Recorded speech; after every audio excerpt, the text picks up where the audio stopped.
Islam tradisional ataupun juga di masyarakat kita. Sebelum itu mari kita tawassulan kepada orang-orang pendahulu kita.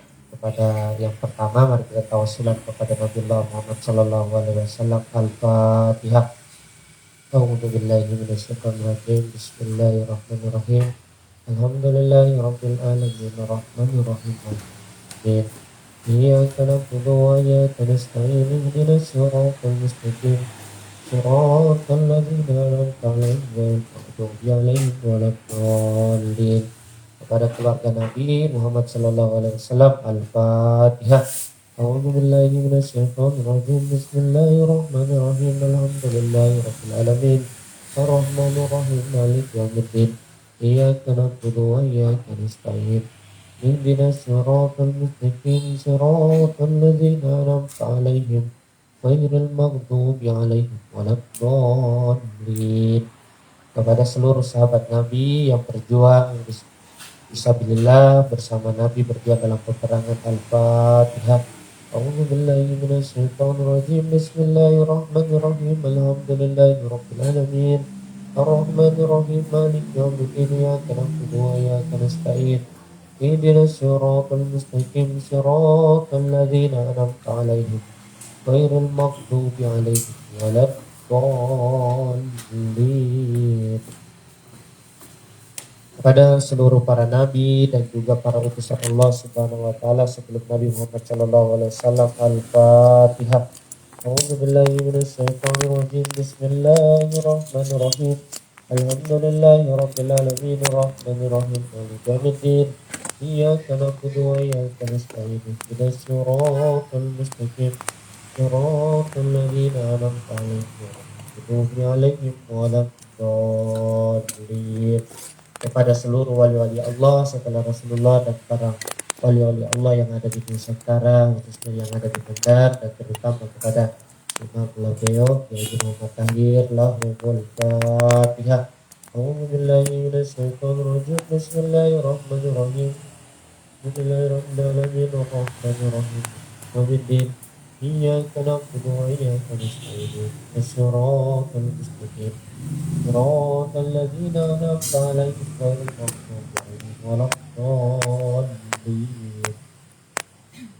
Kepada para pendahulu kita, orang tua kita, leluhur kita, leluhur dan leluhur kita, lahumul Fatihah. A'udzu billahi minasyaitonir rajim. Bismillahirrahmanirrahim. Alhamdulillahirabbil alamin arrahmanir rahim maliki yaumiddin. Iyyaka na'budu wa iyyaka nasta'in ihdinas siratal mustaqim siratal ladzina an'amta 'alaihim ghairil maghdubi 'alaihim waladdallin.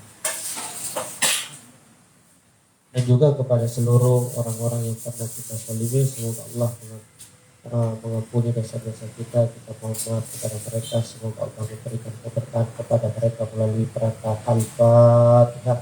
A'udzu billahi minasyaitonir rajim. Bismillahirrahmanirrahim. Alhamdulillahirabbil alamin arrahmanir rahim maliki yaumiddin. Iyyaka na'budu wa iyyaka nasta'in ihdinas siratal mustaqim siratal ladzina an'amta 'alaihim ghairil maghdubi 'alaihim waladdallin. Dan juga kepada seluruh orang-orang yang pernah menzalimi kita maafkan mereka, kita pahami kesalahan mereka, kita mengerti kesalahan mereka. Semoga Allah memberkati mereka semua dengan suratul Fatihah. A'udzu billahi minasyaitonir rajim. Bismillahirrahmanirrahim. Alhamdulillahirabbil alamin arrahmanir rahim maliki yaumiddin. Iyyaka na'budu wa iyyaka nasta'in ihdinas siratal mustaqim siratal ladzina an'amta 'alaihim ghairil maghdubi 'alaihim waladdallin. Dan juga kepada khusus kepada pengarang kitab Martabat 7 Syekhul Hamidi Puri. Al-Fatihah. A'udzu billahi minasyaitonir rajim. Bismillahirrahmanirrahim. Alhamdulillahirabbil alamin arrahmanir rahim maliki yaumiddin. Iyyaka na'budu wa iyyaka nasta'in ihdinas siratal mustaqim siratal ladzina an'amta 'alaihim ghairil maghdubi 'alaihim waladdallin.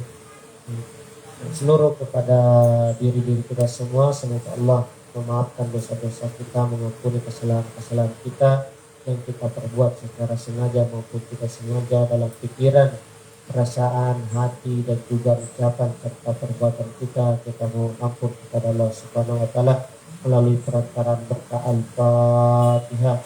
A'udzu billahi minasyaitonir rajim. Bismillahirrahmanirrahim. Alhamdulillahi rabbil alamin arrahmanir rahim maliki yaumiddin. Iyyaka na'budu wa iyyaka nasta'in. Ihdinas siratal mustaqim. Siratal ladzina an'amta 'alaihim ghairil maghdubi 'alaihim waladdallin. Amin. Walhamdulillahi rabbil alamin. Mengulang pembelajaran kemarin,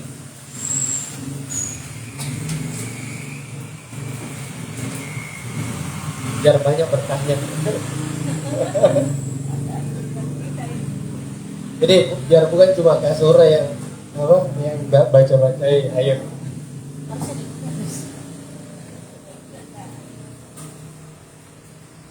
Ini kemarin kalau di Manda kalau ahadiah kosong, wahda itu tati titik, kalau wahidiyah itu pasti alif.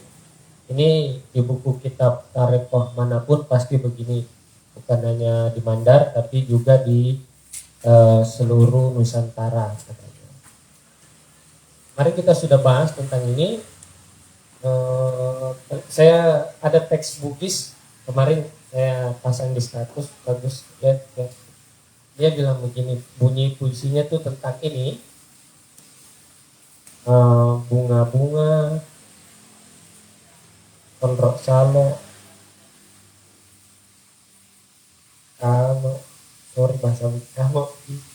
kamu di Linoy,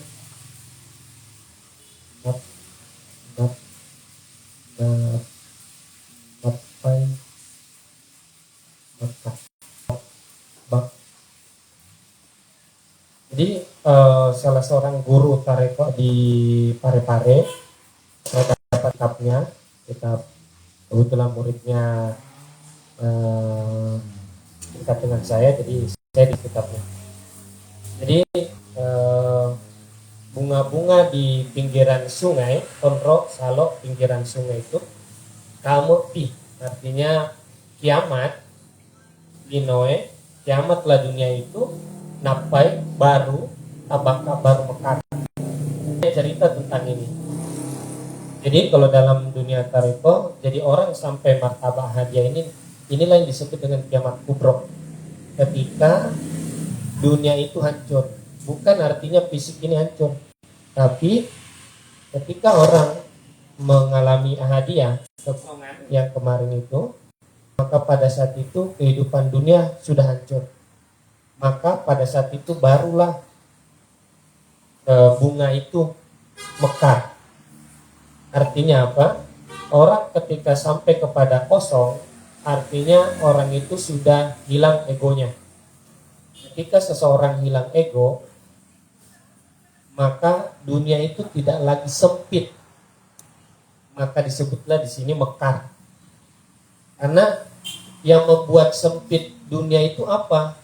Itulah yang disebut dengan ego. Misalnya saya sebagai pengajar, itu personality namanya. Tiba-tiba saya di rumah, saya sebagai anak punya ego. Saya misalnya sebagai mahasiswa, saya kebetulan mahasiswa tafsir Quran. Jadi ketika ada orang menafsirkan Al-Quran tidak sesuai dengan kaidah, maka ego saya sebagai seorang penafsir muncul. Ini disebut dengan ego, personality yang ada. Disebut dengan dalam bahasa psikologi EP, ego personality. Nah, ego personality ini banyak. Ego personality ini tadi minuman saya jalan kan? Oh iya. Ego personality ini banyak. Sebagai anak, kalau kita sudah jadi orang tua, muncul itu ego. Ego itu apa? Saya. Misal kalau bahasa Arab, ego itu bahasa Arabnya bahasa Arabnya ego itu ananiyah. Ananiyatun berasal dari kata ana, artinya saya. Jadi ego dalam bahasa Arab itu ananiyah, artinya kesayaan. Kalau bahasa kerennya keakuan. Hanya aku sebagai bapak, aku sebagai orang tua. Misalnya kita kan, saya kan lebih tua daripada kamu, seharusnya kamu dengerin saya. Nah, itu bagian daripada ego. Nah, ego ini dalam bukan selalu pengertiannya negatif. Ego artinya segala hal yang menimbulkan kata saya. Cek. Nyala. Enggak lo betul.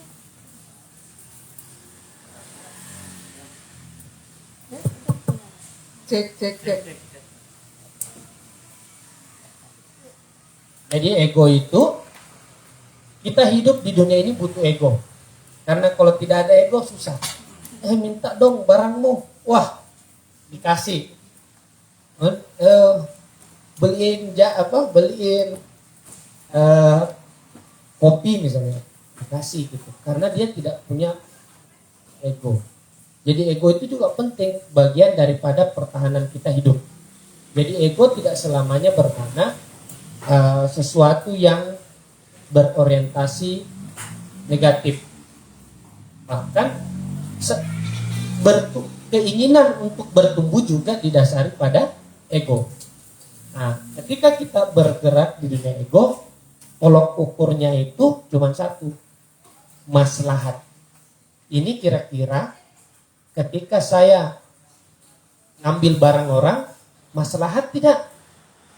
Maslahat enggak kita ngambil barang? Maslahat, tapi cuma saya, tidak orang lain. Itu orientasi ego itu penting. Jadi kita punya ego dalam kehidupan ini penting. Tapi harus dilihat pertimbangannya, seberapa banyak orang terlingkupi dengan kemaslahatan itu. Jangan sampai cuman yang dapat kemaslahatan itu cuman kita mencuri, membunuh, korupsi. Lumayan sih kalau korupsi menteri kan anggota partai dapat banyak ya. Cuman kenapa ego itu dilarang? Kenapa membunuh? Sebenarnya semua aturan-aturan dilarang mencuri, dilarang berbuat curang menimbang. Sebenarnya apa? Landasan utamanya apa? Bahwa dalam hidup ini tidak boleh seseorang membesarkan keakuannya. Karena sulit sampai ke sini. Syarat untuk bagaimana manusia kembali kepada fitrah, inilah yang disebut dengan fitrah. Sesuatu yang murni, kosong, tanpa bentuk. Fitrah inilah yang mana menjadi dasar keberadaan kita. Tapi hidup ini tidak selamanya tentang fitrah, tidak selamanya tentang kekosongan. Jadi selalu juga ada sesuatu yang harus punya bentuk. Jadi sebatang kayu, kalau dia cuma kayu, apa gunanya? Tapi sebatang kayu menjadi indah ketika dia jadi meja, ketika dia jadi kursi, ketika dia jadi apapun itu yang berguna. Seperti juga dengan kekosongan ini, itu tidak akan pernah indah kalau dia tidak punya penampakan ke bawahnya.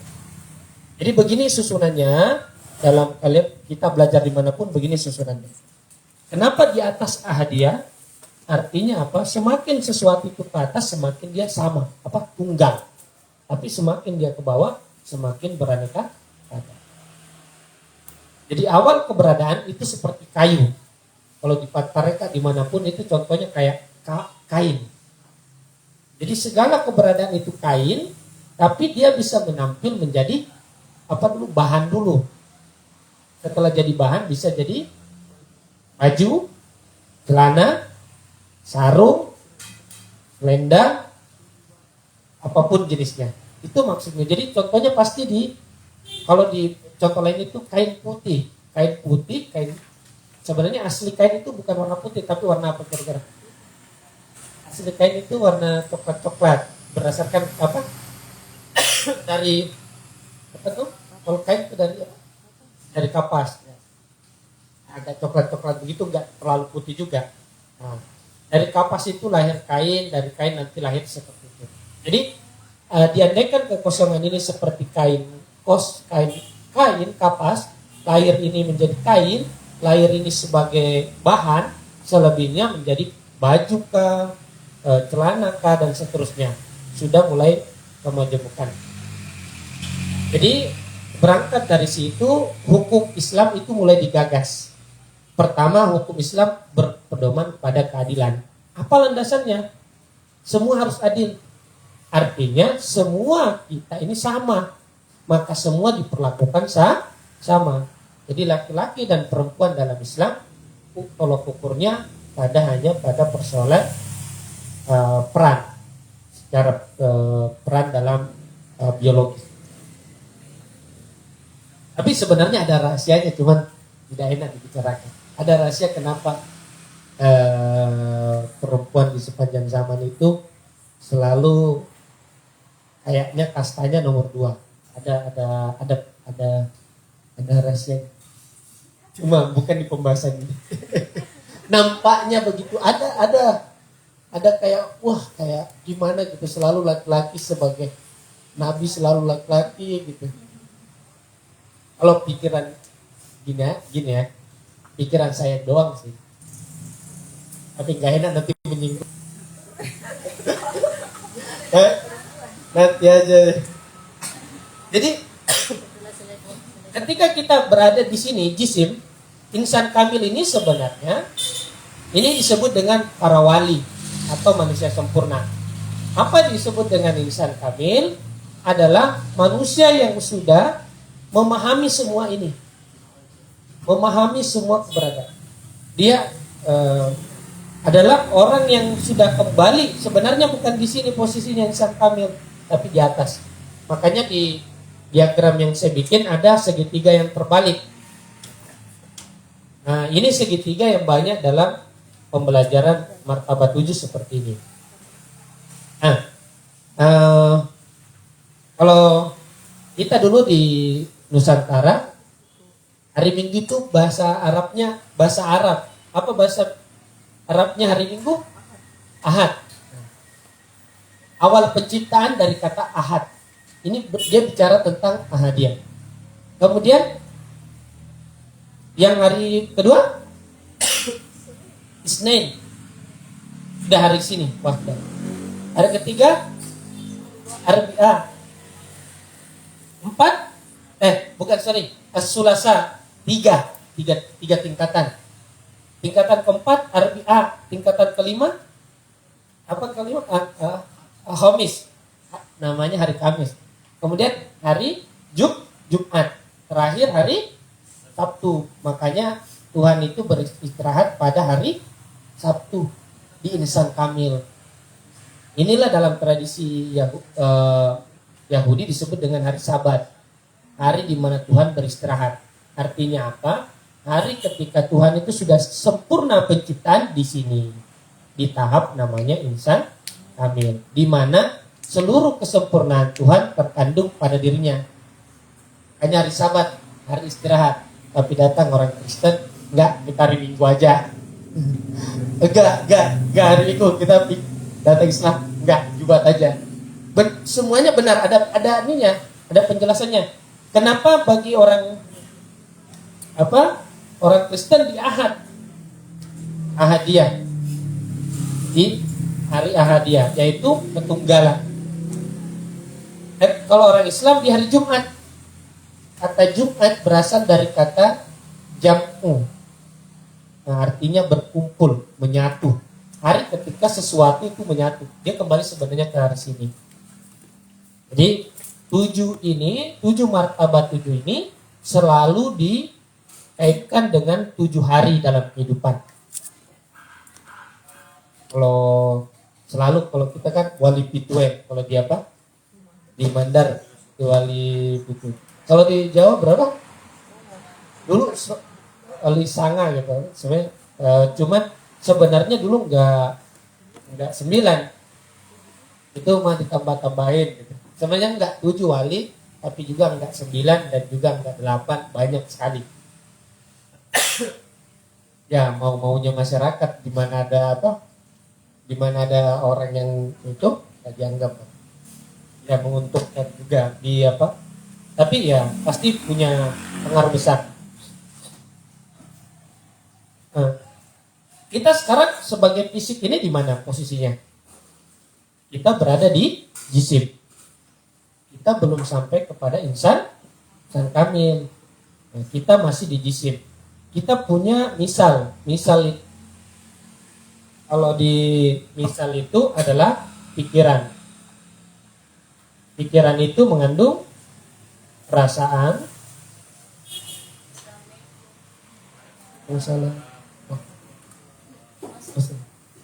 mengandung akal,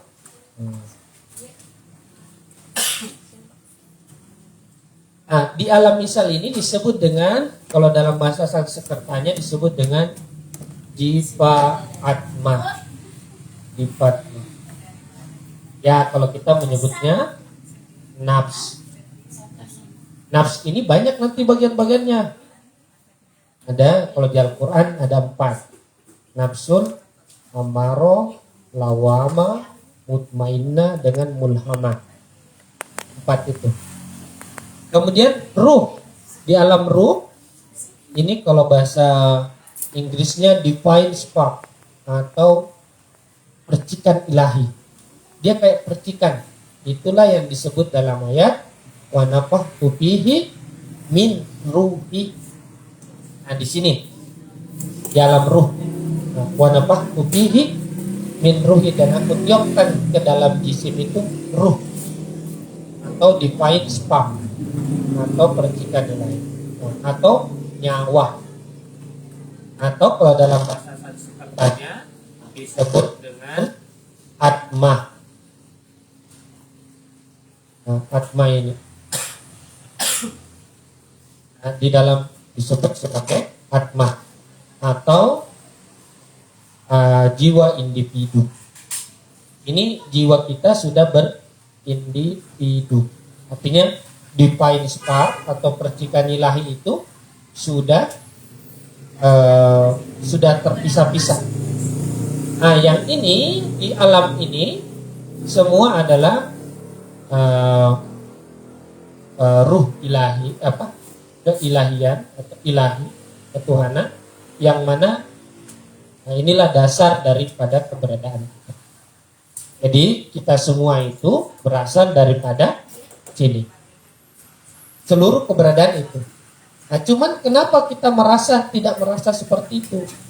Itu karena proses yang namanya bersentuhannya. Ruh kan tidak bisa bersentuhan dengan jasad. Seperti ini. Kipas angin itu bisa bergerak karena ada listrik. Sebenarnya bukan listrik, karena ada mesinnya. Mesin itu bagaikan jiwa, tapi di baliknya ada listrik. Listrik tidak bisa, dia nggak bisa ngapa-ngapain. Jadi listrik menggunakan mesin untuk bagaimana baling-baling itu berputar.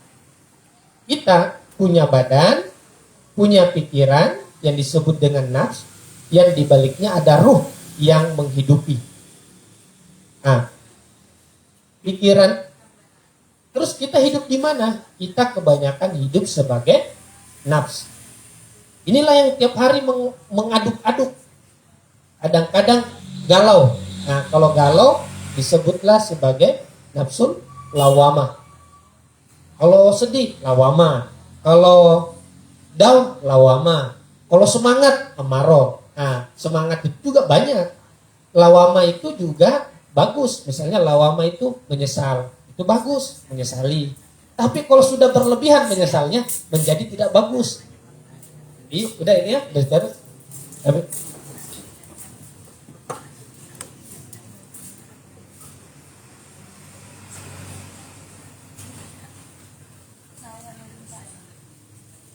Hah?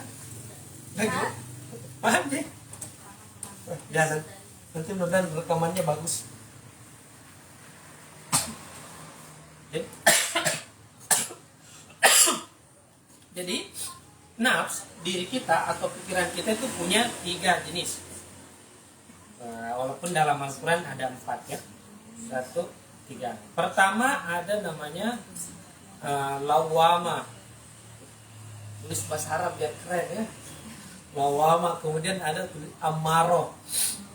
Kemudian ada nah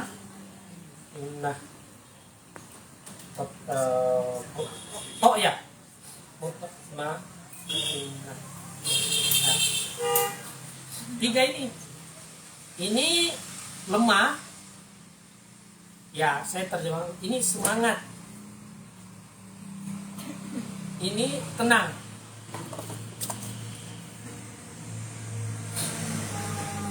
Yang lemah ini misalnya apa ya, merasa apa ya, guilty itu bahasa Indonesia apa ya, bersalah yang berlebihan ya, ada bersalah, bagus bersalah, tapi kalau berlebihan wah apa, kayak misalnya saya tadi kok nyenggol dia ya, panjang galaunya, nah itu berlebihan, merasa bersalah bagus. Karena kalau nggak punya rasa bersalah nggak bagus. Kemudian apalagi sedih bagus, kalau berlebihan nggak bagus. Galau bagus, kalau dia nggak ngechat ya, udah apa gitu. Galau, rindu bagus. Kalau rindu ketuaan bagus di sini ya, yang apa, mutmainah. Kemudian semangat, misalnya amarah. Ini sombong juga masuk bagian daripada amarah. Sombong, dengki, hasut, cemburu, marah. Tapi inovatif juga di sini. Inovatif, kreatif, peduli. Salah, bukan peduli. Kompetitif juga di sini. Ya, kompetitif. Di sini. Tenang, ini peduli. Cinta. Mengasihi.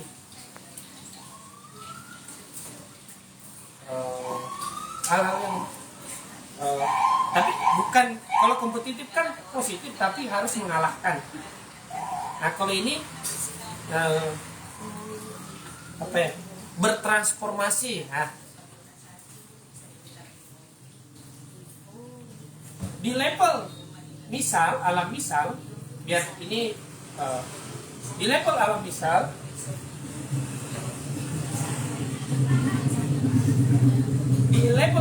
seperti ini. Jadi kita dengan mempelajari martabat ini, walaupun di penjelasan kitabnya tidak ada, kita sudah bisa mengerti kita ini jenisnya nanti kalau di surga atau neraka. Kalau kita di sini lemah, selalu bersalah, galau, apa tuh? Pokoknya dunia ini semua menyalahkan. Ada kan orang semua dia merasa disalahkan terus. Hidupnya kayak gue doang, gue yang salah. Lemah, sedih, galau, ini pasti masuk neraka ini. Karena kenapa dalam Al-Quran yang bisa kembali kepada Allah Subhanahu Wa Taala cuma mutmainnah. Ya ayyatuhan nafsul mutmainnah irji'i ila rabbiki radiyatan mardiyah. Hanya nafsul mutmainnah yang disuruh kembali. Ini sisanya tinggal di neraka. Kemudian kalau amaro itu sombong, dengki, ini pasti masuk neraka. Jadi tidak perlu kita bertanya ke Ustaz, saya masuk apa amalannya masuk surga. Tidak perlu. Cukup perhatikan ini. Kamu peduli gak ke orang? Kamu cinta tidak ke orang lain? Kamu cinta, mengasihi tidak? Kamu berbagi tidak? Tapi kalau kamu marah-marah, cemburu bagus ya. Ingat, ini kadarnya bagus semua, tapi pada kadarnya, jangan berlebih. Masa nggak boleh cemburu? Bagus. tapi kadarnya. Jadi proses kita belajar itu berangkat daripada ini yang paling susah ini. Kalau ada orang yang tidak mau semangat sampai kapanpun dia tidak akan pernah semangat. Sulit sekali berubah. Dari sini menuju ke sini kita baru ke sini. Kan nggak bisa orang yang loyo tiba-tiba langsung memberikan, dia harus ini dulu hidupnya, harus kreatif. Dari kreatif baru menunjukkan kepedulian, ada inovatifnya. Nah, kalau bahasa Sanskertanya lawama ini namanya tamas. Kalau amaro ini namanya rajas. Ini namanya sattvi. Jadi ketika kita ingin kembali kepada ahadiyah tadi, atau kita ingin bersuluk, bertoriko, kita pastikan hidup kita banyakkan memakai nafsu mutmainnah. Kalau dalam toriko itu gambar begini. Kalau kalian lihat gambar ayam, aduh, bukan gambar lagi, gambar ayam. Begini ya kayaknya ya. Ada berapa kakinya ayam? 4 ya? Dua. Terus di torikot itu digambarin ada ayam, dia ada gambar ikan di sini. Susahnya gambar ikan. Begini kalau kayak anak sini. Nah, ayam itu makan ikan. Ikan itu di sini nafsul amaro, kemudian ada lawama, kemudian yang makan itu mutmainnah.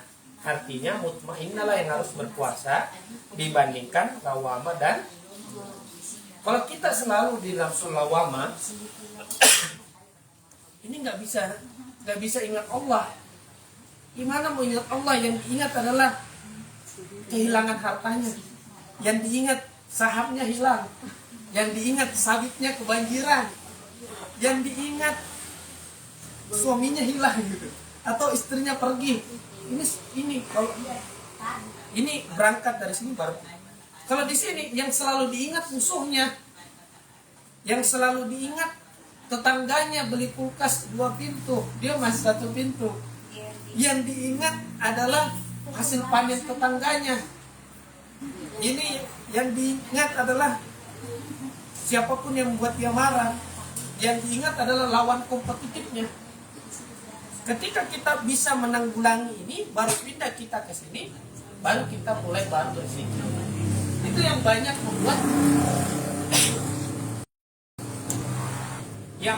membuat orang berpikir itu tidak tepat ketika di jiwanya atau pikirannya masih dikuasai 2 lawama dan amaro. Dia galau tapi zikir, wah itu berbahaya. Makanya dalam tradisi yang lain dikatakan kita harus semangat dulu. Dengan apa? Dengan semangat. Kita harus punya batin yang bersih dulu. Kita harus banyak-banyak membantu orang.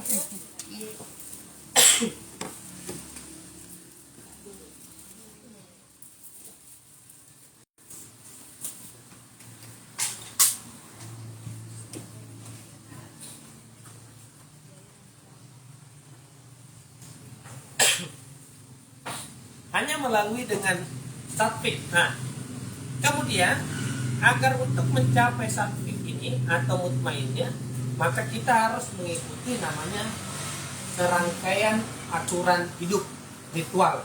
Ini kan di pikiran. Bagaimana menghasilkan itu di badan? Kita harus melakukan serangkaian aturan syariat Islam. Mulai dari puasa Senin Kamis, puasa Ayyamul Bid, sekarang Ayyamul Bid, ketika tanggal 13, 14 dan 15 Hijriah itu Ayyamul Bid. Semua untuk apa? Agar jiwa kita atau pikiran kita mutmainnah. Karena lagi-lagi suluk itu, toriko itu intinya bukan kepada zikirnya, tapi bagaimana kualitas jiwa atau kualitas pikiran. Kalau kualitas pikirannya tidak bagus, maka tentu suluknya juga tidak akan pernah bagus. Jadi selalu, maka daripada itu lahirlah hukum-hukum Islam. Sebenarnya itu bukan hukum. Ajaran-ajaran Islam itu, misalnya sholat, puasa, zakat, dalam perdagangan dan seterusnya, sebenarnya bukanlah berbicara tentang hukum, tapi berbicara tentang begini loh, agar kamu bisa mutmainnah. Enak kan kalau kita berdagang, pas takarannya, orang senang, kita senang. Kenapa? Untuk kita kalau dia terlalu mencurangi, amaro. Lahirnya karena dia terlalu mencurangi, lahir lawama. Setelah marah, menipu lagi. Begini aja terus. Bolak-balik terus. Kalau nanti diceritakan. Kalau kita banyakkan lawamanya, nanti makhluknya itu banget. Jelek. Tapi kalau amaro, itu sangar banget. Jadi kalau kalian lihat setan, jelek, kurus, lawama kamu nih. Kalau ngelihat yang menyeramkan, oh dia nafsu lamaro, banyak bencinya. Tapi kalau lihat malaikat senyum, itu nafsu. Inilah yang banyak paling penting. Jadi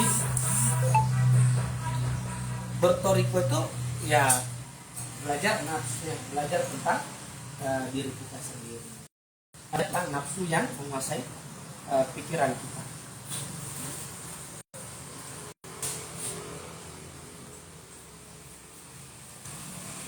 Duduk dibaca kitabnya. Ini sudah dicatat tadi di foto. Saya memberikan agar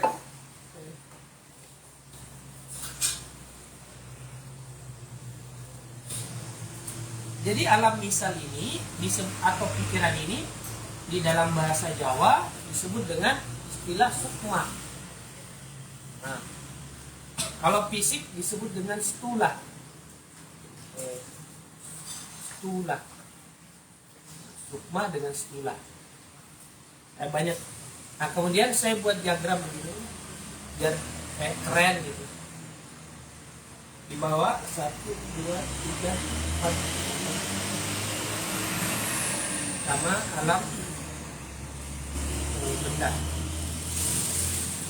dan alam pikiran, alam nyawa,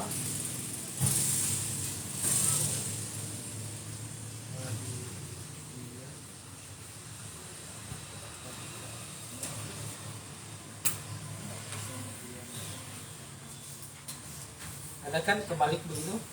Kemudian di atas insan kamil. Insan kamil. Jadi insan kamil itu sebenarnya di atas artinya apa? Apa bedanya kita dengan insan kamil? Kalau kita misalnya gini. Misalnya ada dulu ceritanya. Jadi dulu nggak tahu tapi cerita ini terkenal. Dulu ada seorang petani yang punya kuda. Petani ini punya kuda, terus dia pergi ke hutan bawa kudanya hilang. Terus tetangganya bilang, wah kamu sial banget ya, kudanya hilang. Besoknya kuda itu datang bawa teman-temannya 7. Wah, tetangganya bilang, wah kamu hebat ya, kuda kamu beruntung, kuda kamu bawa teman-teman, jadi kudanya 8. Hari esoknya anaknya naik kuda, jatuh, patah kakinya. Tetangganya bilang, wah kamu sial ya, karena kakinya kuda. Besok lusanya datang para tentara dari kota, dia mau rekrut anak muda untuk jadi tentara. Tetangga bilang, wah kamu beruntung ya.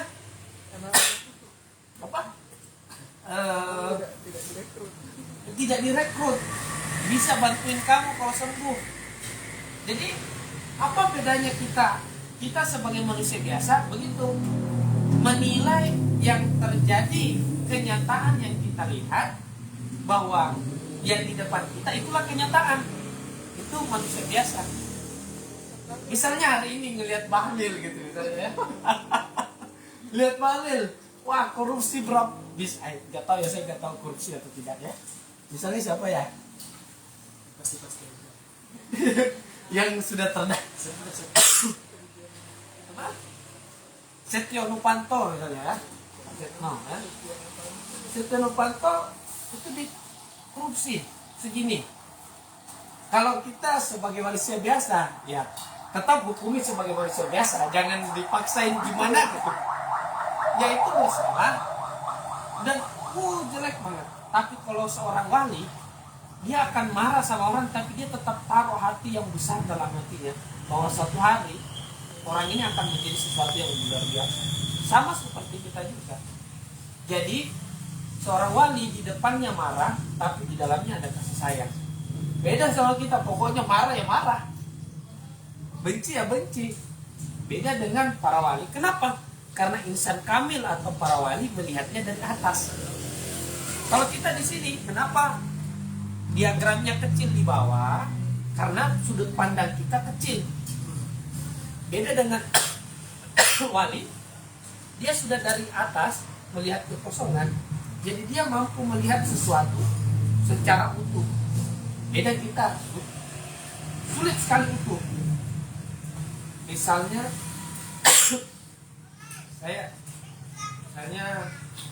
saya dulu pernah sholat. Saya sering sekali kalau kita di Jakarta, di UIN Jakarta itu, depannya UIN Jakarta ada masjid namanya Fatullah. Di masjid Fatullah itu setiap maghrib saya sholat situ.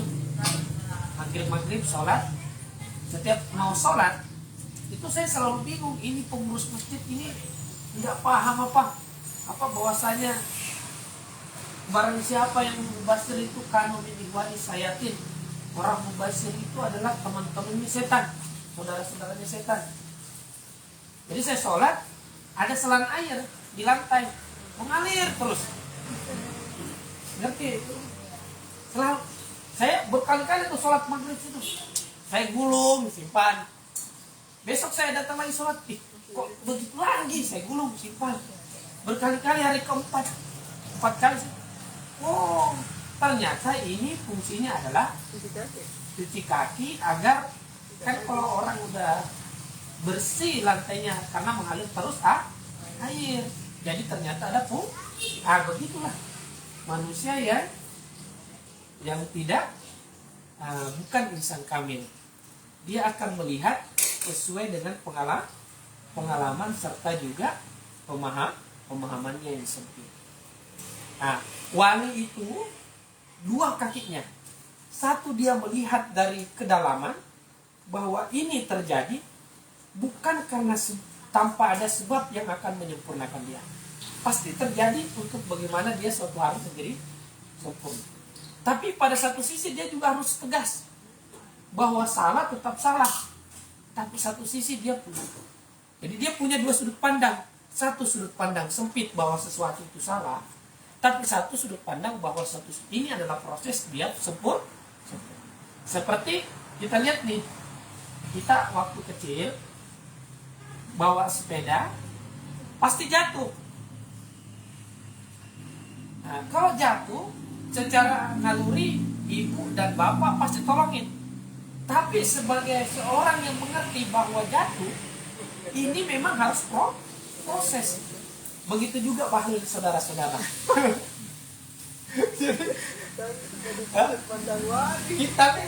Tapi kita nggak tahu.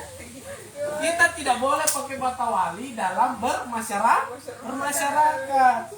Tidak bisa. Ya. Tapi kita tetap harus punya itu dalam hati. Dalam lubuk hati kita terdalam, kita tetap harus menaruh keyakinan bahwa itu prosesnya. Tapi dalam satu sisi, kita juga menaruh keyakinan ini bersalah, harus dicegah. Sebagai proses kita, tapi sebagai proses dia harus mengalami itu. Nah, begitulah. Misalnya, apapun begitu semua di dunia ini contohnya. Tidak ada yang murni 100% salah dan 100% benar. Itu kalau kita melihat kehidupan. Nah, nanti di buku ini, di kitab Martabat 7 ini, insan kamil dibagi dua. Nah, satu, kamal zati. Dua, kamal asma'i.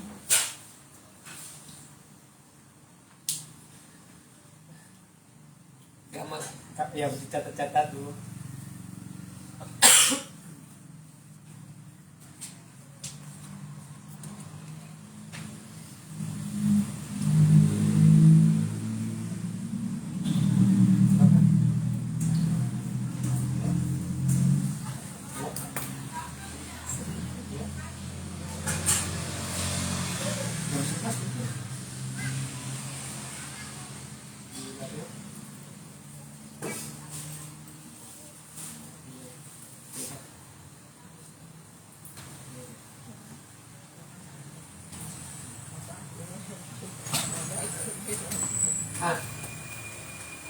Gini, kalau kamal zati itu artinya kamal artinya sempurna, berarti zat. Artinya begini. Pernah kita lihat biji mangga? Dalam biji mangga ada nggak pohon mangga? Ada nggak pohon mangga, buah mangga dan juga cabang ranting? Ada atau tidak ada? Ada. Nggak mungkin nggak ada. Karena kalau tidak ada, tidak. Ya, karena dia berasal dari.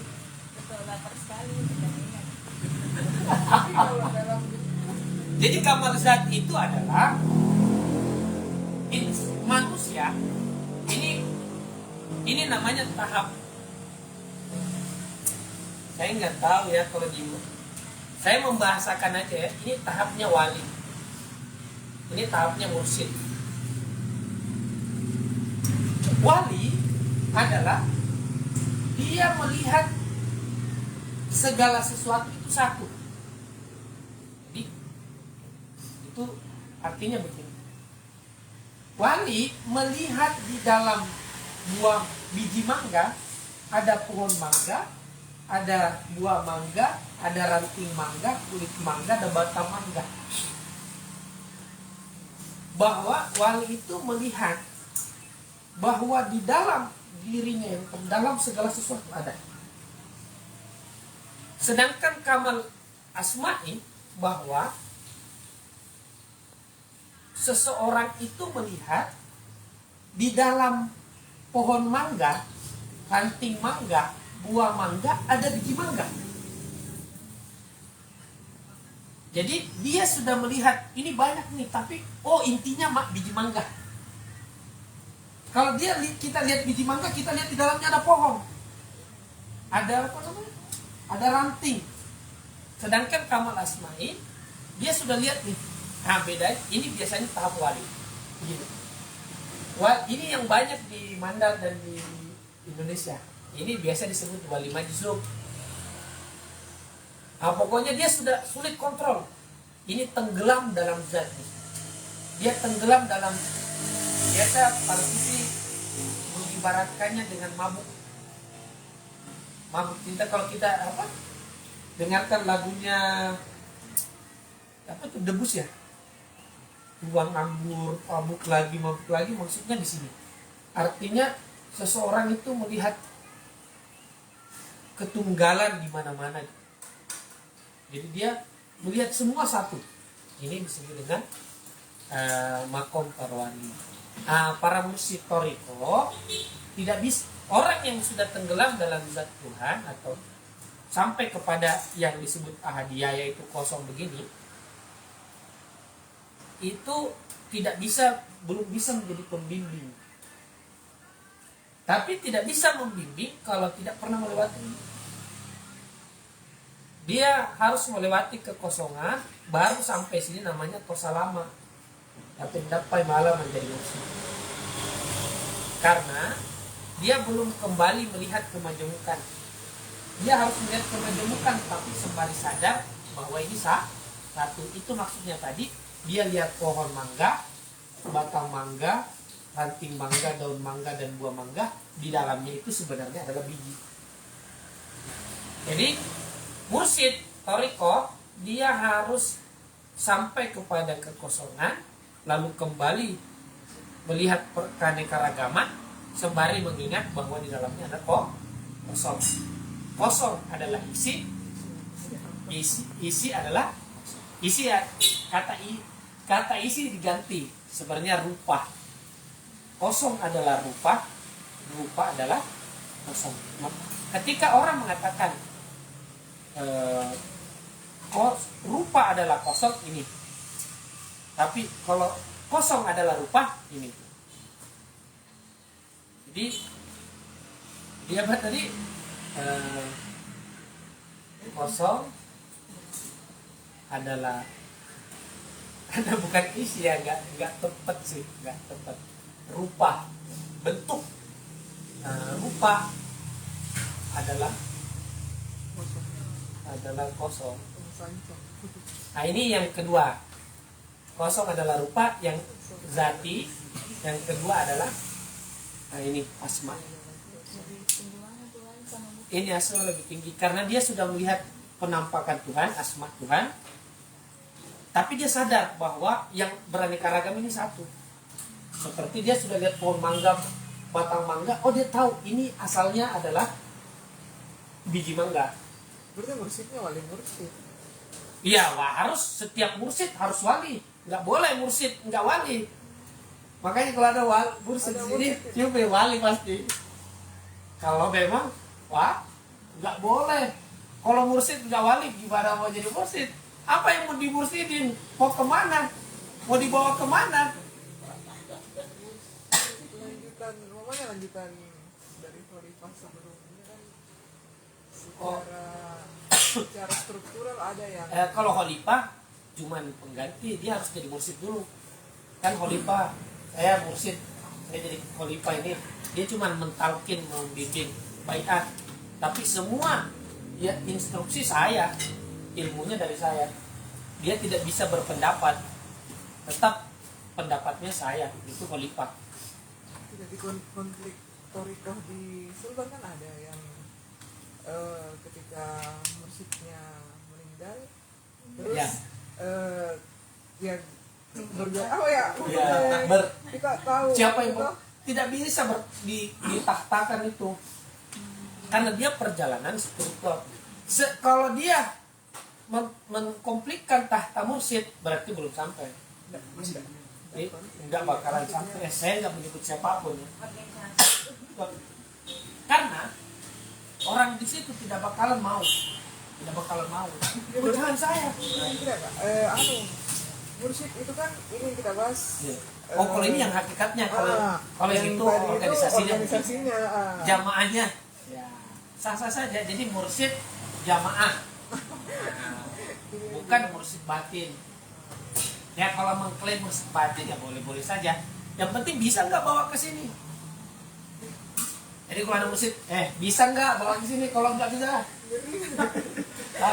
langsung tantang aja. Kalau saya mengklaim nggak bisa, saya cuma menjelaskan begini. Martabat wujud jelasinnya begini. Ya kalau pembimbing ya silakan cari sendiri masing-masing. Ya, walaupun sebenarnya mursyid itu tidak bisa membimbing ke sini. Mursyid itu cuma bisa kalau kita kan di dunia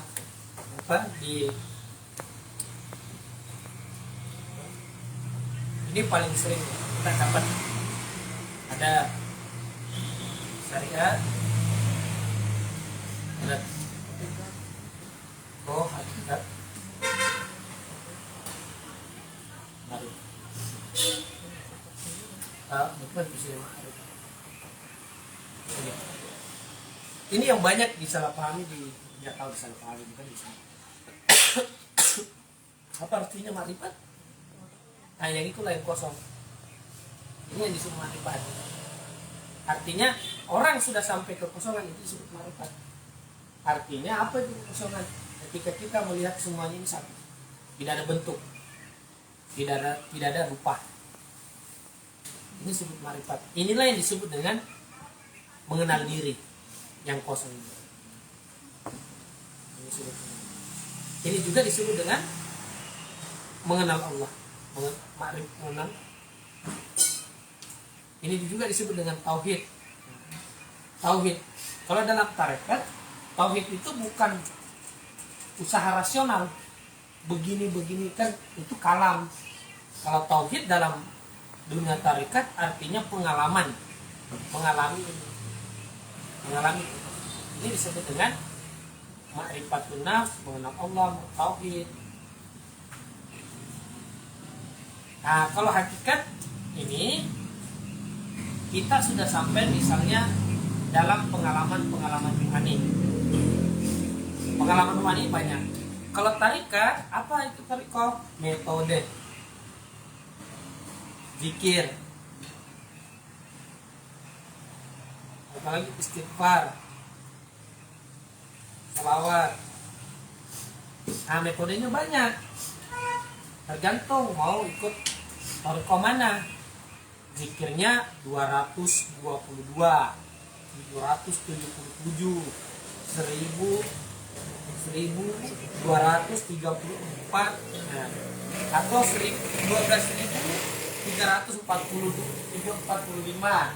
Itu namanya toriko. Nah, intinya toriko itu tergantung mursyid, bagaimana dia ngasih amalan. Mursyid hanya bisa nyampe sini, selebihnya pengalaman masing-masing. Hakikat tidak bisa diajarkan, apalagi marifat. Tidak ada yang bisa mengantar kita ke sini. Diri sendiri yang bisa membawa. Ya? Mereka selalu salah kaprah di mata. Bagaimana tuh? Karena yang kupahami memang musik itu mengantar kita sampai ke marifat. Tidak bisa. Hanya diri sendiri. Berarti di hakikat marifat itu sudah Sendiri. inspirasinya kita Ya, interest hidup masing-masing. Nanti mursyid, kenapa harus mursyid sampai kamal ini? Dia memvalidasi olam bimo, dapat belokin sini. Dia ngarahin, tapi mengalami nggak bisa. Dia tetap menggawangi.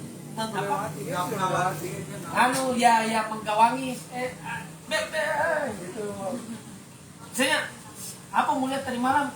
Nabi siapa mau ketemu ini? Lagi sini mau kok. Ya, di sini dia. Nah, di sini pas ditanya, tidak ada. Oh ya, sampai mau sampai. Kalau bilang tidak ada apa-apa, oh ya sampai nih. Tapi kalau bilang masih ketemu, masih jalan di sini. Kalau bilang ini kuliah, belum. Jadi waktu itu cerita, kalau di dunia India itu, kamu ketemu Dewa Siwa? Iya ketemu. Belum sampai. Sana lagi bertapa. Karena siapapun yang kita temui itu cerminan pikiran. Karena ada subjek dan objek itu adalah cerminan daripada pikiran. Belum. Nanti kecuali nanti ketemu makhluk cahaya. Berarti sudah sampai tahap ruh. Cahaya saja. Ini banyak orang kalau mimpi, banyak orang bisa ke sana kalau mimpi. Nanti lihat warna, belum. Nah, jadi itu gunanya mursyid. Jadi kalau mursyid harus siap ditanya, saya ketemu ini bagaimana? Harus siap, karena persyaratan mursyid harus sudah pernah melewatinya. Itu.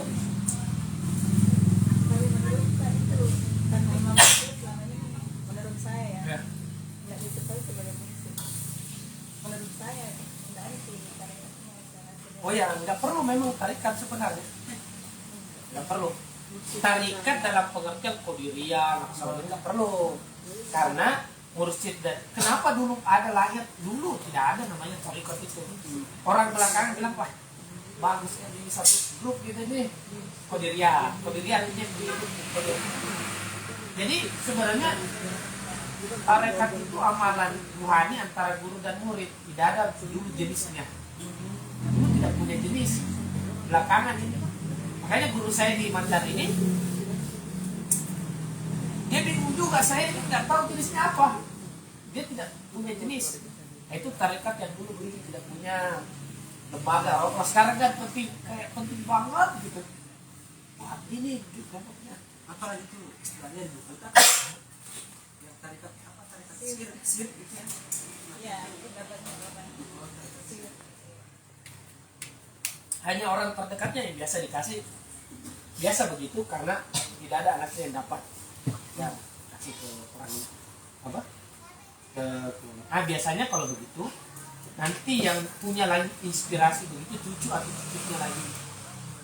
Ya. Karena yang begituan itu tidak bisa ditularkan DNA. Yang begitu apa ya? Biologis begitu tidak bisa. Kecuali dulu kecuali ada namanya dikirakati. Jadi memang disengajai untuk menurunkan. Tapi bahayanya begini, kalau ilmu disengajai diturunkan, ini anak belum bisa sanggup, kan kita maksa turun, dipaksa turun, ini nanti setengah mati kelabakan nih, susah ya.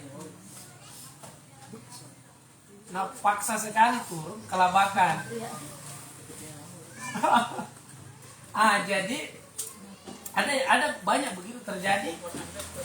Ya apa? Kelabakan dia sebenarnya terpaksa gitu karena harapan orang tua untuk menurunkan itu. Sedangkan misalnya begini banyak yang terjadi. Banyak orang-orang hebat dulunya pas masih muda nakalin, pas agak lebih tua 40 tobat toh bagus, hatinya bening. Pas lahir ada anaknya besar, pengen anaknya toh dia lupa kalau nakal juga dulu. Dia mau anaknya bagus, dia lupa kalau dia nakal juga dulu. Jadi dia mau potong itu cerita, dia kasih keluar apa? Tular gitu. Memang itu bahayanya ekspektasi.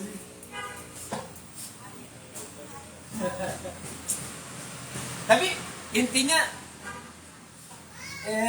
di Mandar ya pasti begini sih. Di manapun pasti begini pembahasannya di Nusantara ini begitu.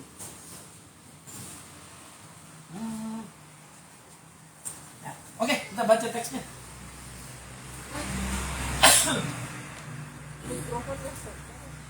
Oh ya. Iya kan kayak anak pesantren. Sudah sampai di kesempurnaan zat. Kesempurnaan zat di lembaran keberapa?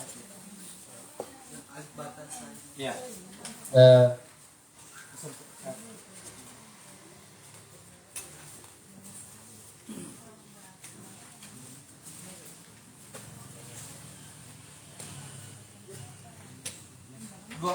Di page 12.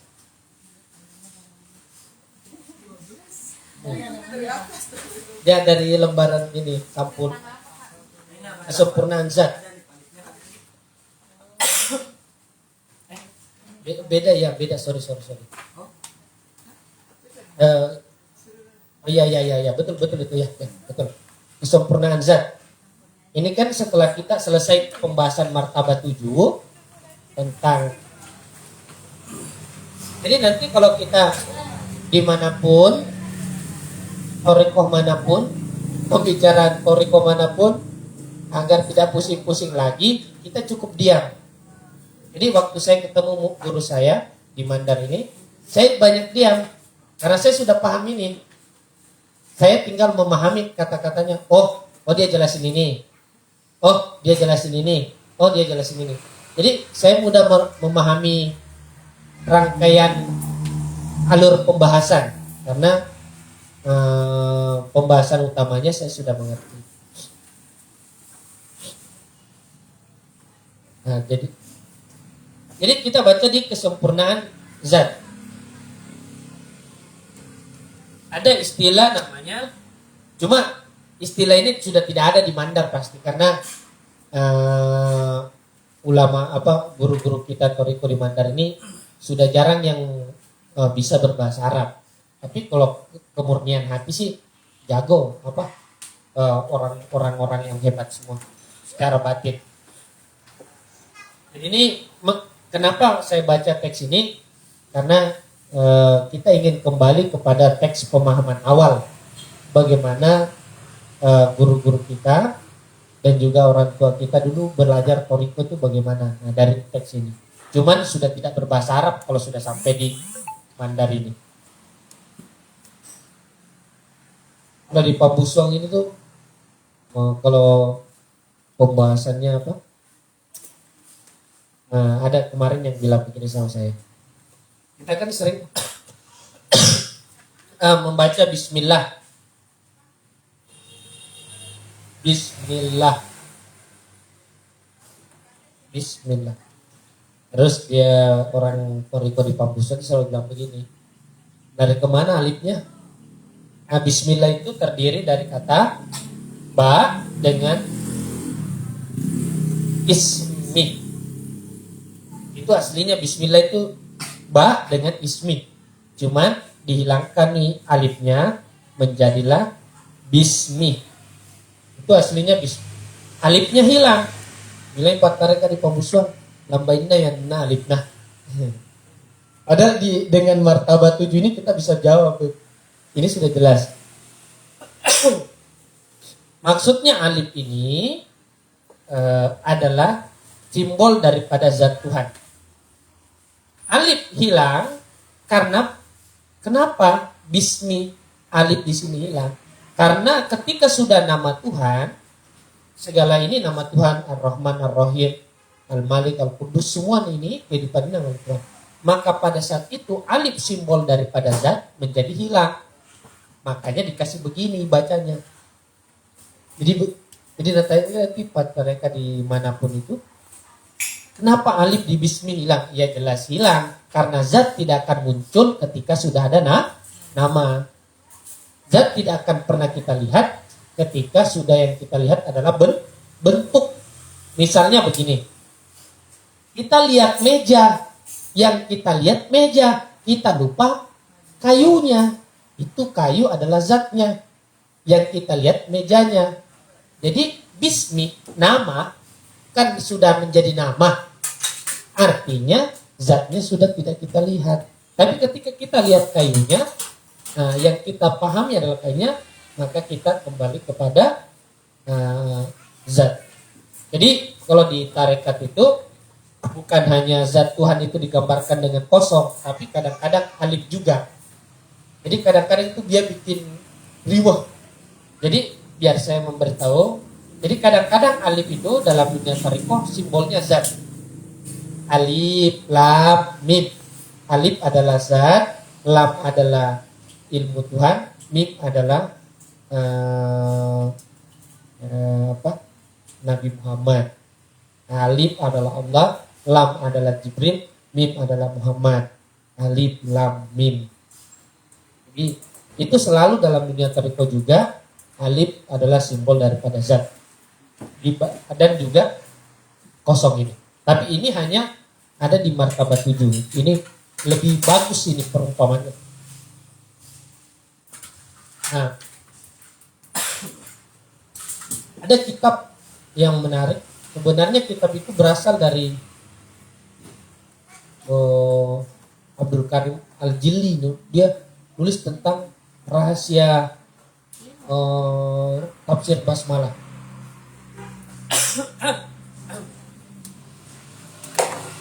Sorry kemana-mana ini. Ini yang buat lama nanti. Kita lihat. Kita masih punya waktu 15 menit lagi ya. Jadi ada istilah inna lillahi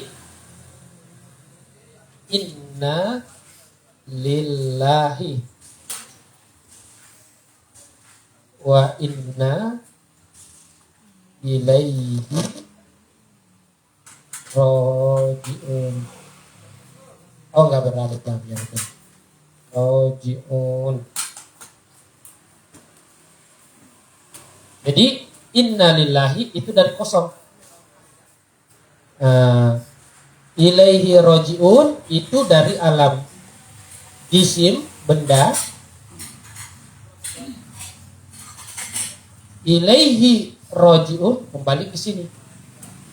Jadi dari kosong kemudian jadi titik, kemudian jadi alif, setelah itu alam ruh, alam misal dan alam akal, alam misal dan alam benda. Setelah kita berproses menjadi manusia insan kamil, menjadi wali, nah kita kembali ke nol. Tenang saja, semua kita akan jadi wali. Tinggal tunggu waktunya. Apakah wali murid, wali wali kelas, wali apa? Guru wali, pokoknya banyaklah. Jadi wali apa itu ya? Kalau kita suka nyumbang itu apa namanya ya? Donatur, tapi ada itu istilahnya. Wali sambung apa? Ada, saya lupa. Intinya semua kita akan kembali kepada Allah Subhanahu wa taala. Makanya dalam Al-Qur'an itu banyak, ada yang kembali ke neraka,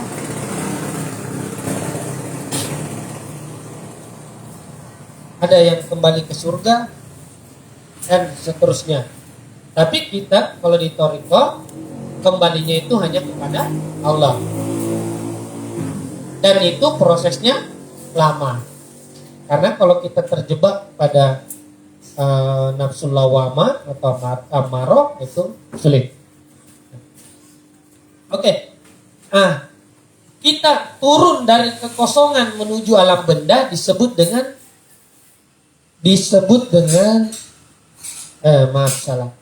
kita berasal dari alam benda, naik ke kekosongan ini, naik ke ahadiyah, disebut dengan mi'raj. Tapi di sini istilahnya uruj, mi'raj atau mi'raj. Jadi dari fisik kita berzikir, beramal baik. Jadi ilaihi rojiun, kembali kepada Allah. Artinya kita bermi'raj, berzikir, bertafakur, beramal baik, membantu orang, berzikir lagi, bantu orang lagi, berzikir lagi, berderma lagi, bagi-bagi uang lagi. Terus melakukan banyak kebaikan dan banyak zikir, banyak belajar. Maka pada saat itu kita bisa bermi'raj, kembali kepada waton atau tempat asal kita, yaitu kekosongan. Tapi itu baru masuk makom wali. Setelah itu kita kembali lagi ke alam benda, namanya inbisat. Ada di buku. Artinya sudah menurun.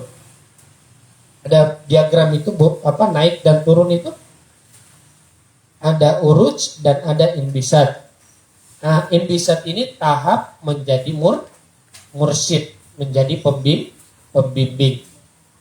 Kalau di dalam tradisi Buddha, menjadi wali disebut dengan arahat, menjadi mursyid disebut dengan bodhisattva.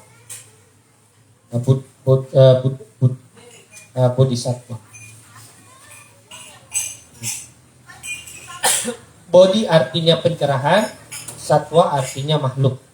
Jadi ketika dia turun, dia berpunya fungsi untuk mencerahkan orang lain. Jadi mursyid itu kedudukan ketika seseorang sudah turun kembali ke makhluk untuk bagaimana membawa pencerahan untuk makhluk. Itulah yang disebut dengan inbisat. Nah, kita baca teksnya. Al-uruj wal inbisat. Al-uruju wal inbisat, jadi bermikraj, naik kepada kekosongan ahadiyah. Wal inbisat, kembali lagi kepada yang namanya alam benda atau fisik badannya ini.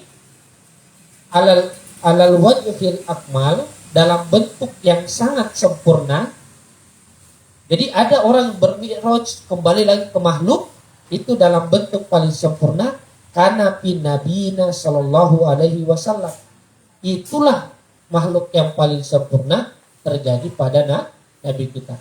Dia sampai kepada Allah, kekosongan, kembali kepada badannya dalam bentuk yang sangat sempurna. Beda dengan Nabi Khidir. Nabi Khidir di alam hakikat, dia tidak bisa melihat Kalau Nabi hadir tidak bisa melihat ini salah. Pokoknya semua benar.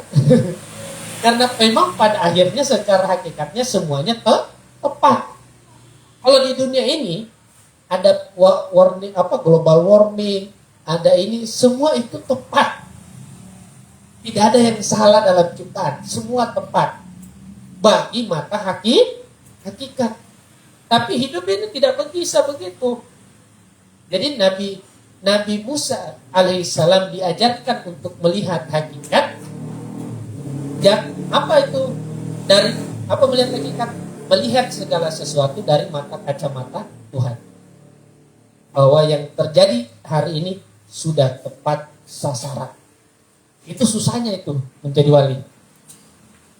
Seperti Nabi Muhammad SAW waktu itu dia melihat anaknya meninggal.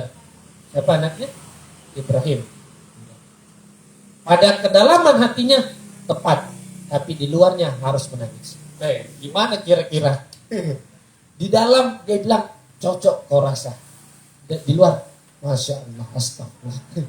Jadi begitu. Jadi apa yang hari ini ada bahlil atau apa? Tepat. Tepat sekali. Tidak ada ciptaan Allah itu batil. Tepat sekali.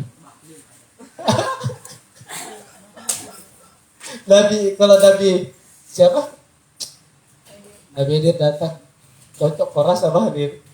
Cocok ini. Tapi kalau Nabi Musa tidak boleh ini. Sama. Tak. Jadi Nabi Muhammad kenapa sempurna? Karena dia tepat batin dan luarnya. Makanya ciri utama Nabi itu memaafkan. Mampu memaafkan. Kenapa? Karena dia lihat batin. Tapi ciri utamanya Nabi Muhammad tegas. Karena dia melihat zahir. Dua-duanya itu. Tapi kalau salah dimaafkan, tapi dihukum. Wah, itu. Makanya kan aturan Islam begitu. Dimaafkan tapi dihukum ya. Jadi tetap kena penghukuman, pemaafan ya. Wah, itulah manusia sempurna. Makanya Nabi pas ditipu nggak apa-apa, tahu belum paham. Jadi kalau Nabi sudah tinggi sekali ya.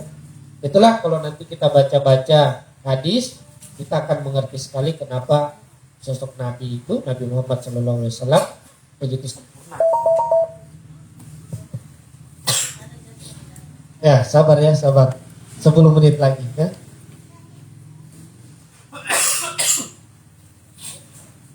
Paling tidak kita baca sedikit ini ya. Walihada kana, oleh karena ini, kana, maka itu, kana, bahwasanya maka itu Nabi Muhammad SAW khotaman nabiyyin, menjadi penutup para nabi. Artinya khotaman nabiyyin itu tidak ada lagi yang lebih sempurna. Ditutup nih, ini sudah sempurna nih. Zohir dan Nabi Musa terlalu zohir, maka dihadirkan hadir. Nabi Isa terlalu batin, maka datang Nabi Muhammad. Dua-duanya seimbang.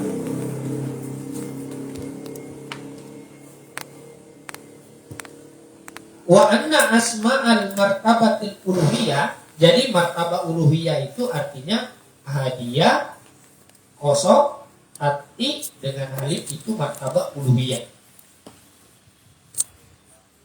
La yajuzu itlaquha, tidak boleh menyamakannya atas martabatil qaum wal khalq. Tidak boleh menyamakannya dengan martabat ruh, misal dengan benda. Wa kadzalika la yajuzu itlaqul maratibul qaum alal khalqi ala martabatil uluhiyah. Tidak bisa juga menyebut alam benda, alam misal dengan alam akal sebagai alam uluhiyah.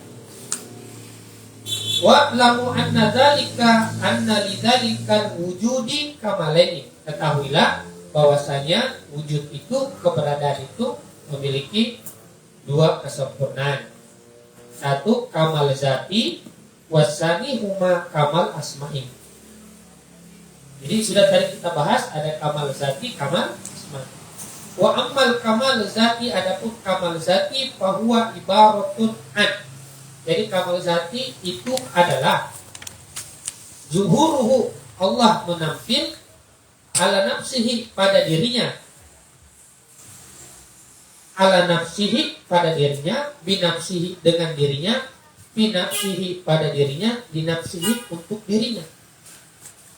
Bila ibaril ghair, tanpa memandang ada sesuatu yang lain, wal ghairiyah, dan ada sesuatu tanpa memandang sesuatu yang lain, tanpa dan juga tanpa ada sesuatu, ada kelainan, ada sesuatu yang berbeda, dan disebut sebagai al-ghani al-mutlaq, atau kaya, maha kaya yang tidak butuh, atau maha kaya yang secara mutlak, artinya keberadaannya tidak butuh apapun. Itulah yang disebut dengan kosong, karena dia tidak perlu apapun dalam keberadaannya.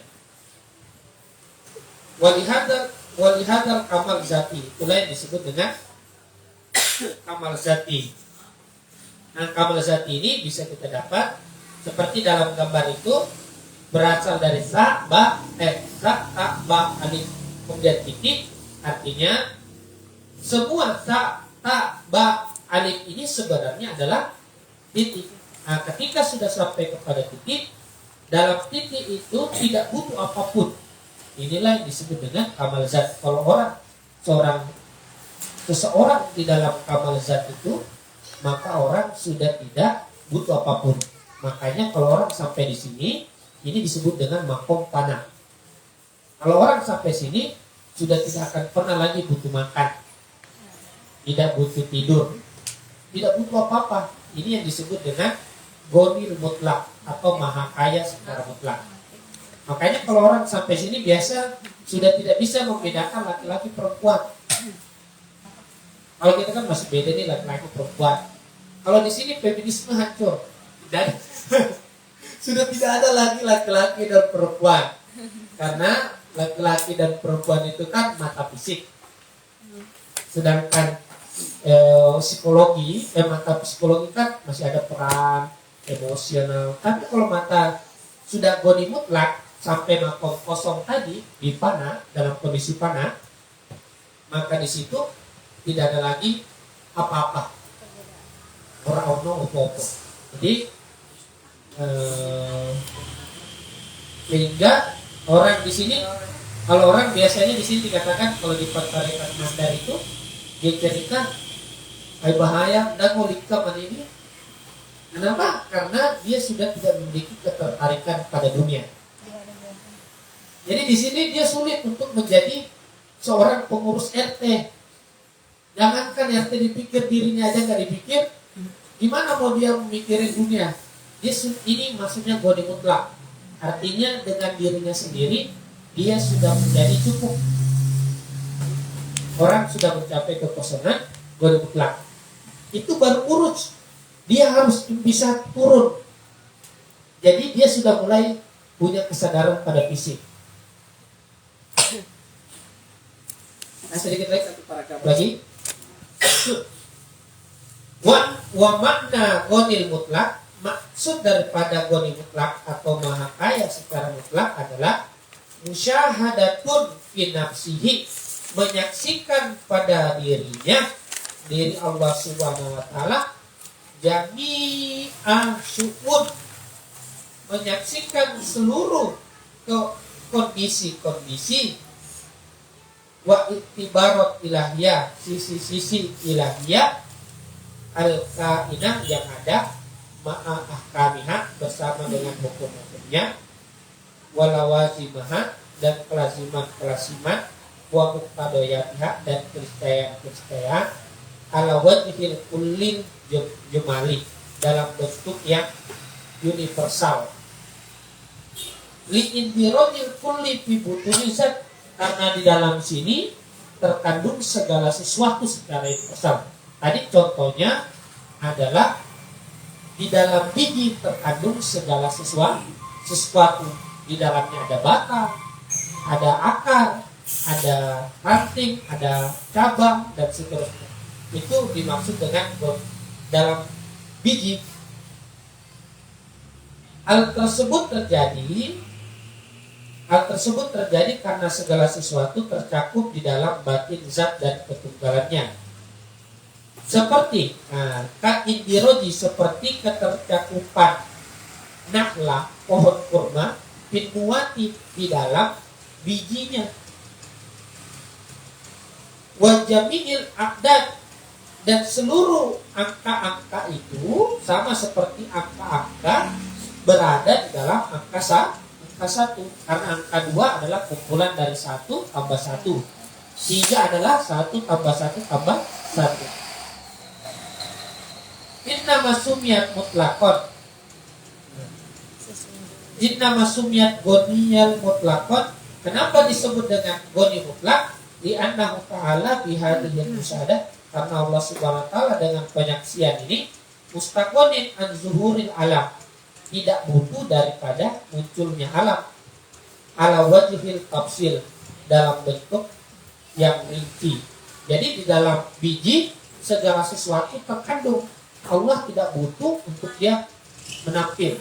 Itu maksudnya kembali kepada kekosongan. Maka di sini para wali itu disebut dengan majzub, tertarik dalam kekosongan, sehingga dia tidak butuh apapun. Adapun biasa wali setelah sampai sini biasa meninggal. Kalau di sini biasa hidupnya sudah nggak lama. Tapi kalau dia diberikan tugas untuk membimbing menjadi mursyid, itu biasa hidupnya lama. Dia membimbing agar bagaimana hidup panjang, banyak-banyak beramal, sehingga kita mempersiapkan diri untuk bisa berbagi ataupun juga bisa mengabdi ataupun berkarya kepadanya. Ketika sampai kepada kekosongan ini, maka Allah Subhanahu wa ta'ala tidak butuh apapun untuk menampil. Makanya disebut dengan kosong atau gonil mutlak. Fala hajata, maka tidak butuh lahu bagi Allah Subhanahu wa ta'ala ilal alam wa ma fihi, dan apa yang ada di dalam alam. Lianna musyahadata jami'il mawjudat hasilatun lahu, karena di dalam kekosongan ini sudah terdapat segala sesuatu. Seperti di dalam biji kurma terdapat segala hal tentang kurma, maka itu sudah cukup bagi dia. Para wali sudah cukup, sampai wali sudah cukup. Maka dalam tradisi Buddha, sampai menjadi arahat, mencapai kekosongan atau nirvana sudah cukup. Tidak mesti menjadi bodhisattva atau menjadi makhluk yang menyelamatkan semua umat. Nanti kalau ada kesempatan kita bahas. Lianna musyahadat jami'il mawjudat, karena penyaksian seluruh keberadaan itu hasilatun lahu, terjadi bagi Allah Subhanahu wa ta'ala di dalam kekosongan, li'indirajil kulli, karena masuknya ketercakupan keseluruhan fi butunihi, di dalam batin Allah, wa wahdatihi, dan kesatuannya. Alhamdulillahirabbil alamin. Lumayan agak panjang.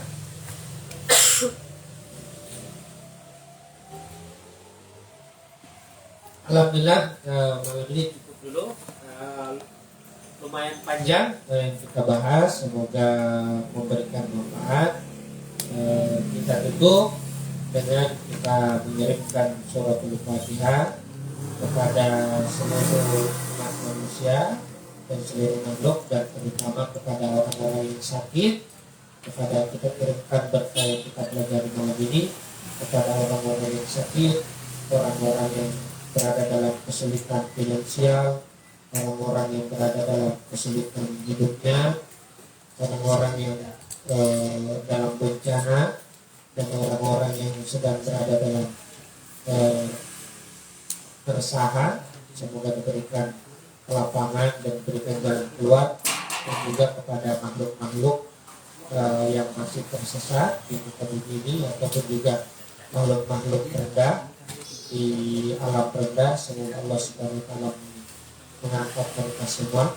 Mari kita membagikan keberkahan yang kita dapatkan malam ini dengan membaca surat Al-Fatihah, dan kita kirimkan cahaya surat Al-Fatihah untuk orang-orang yang membutuhkan, terutama yang lagi kesusahan. Lahumul Fatihah.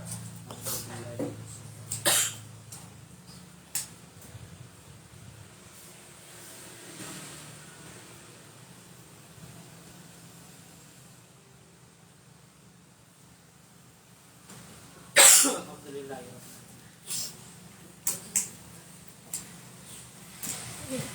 Demikianlah penyampaian kita pada malam hari ini kepada teman-teman sekalian.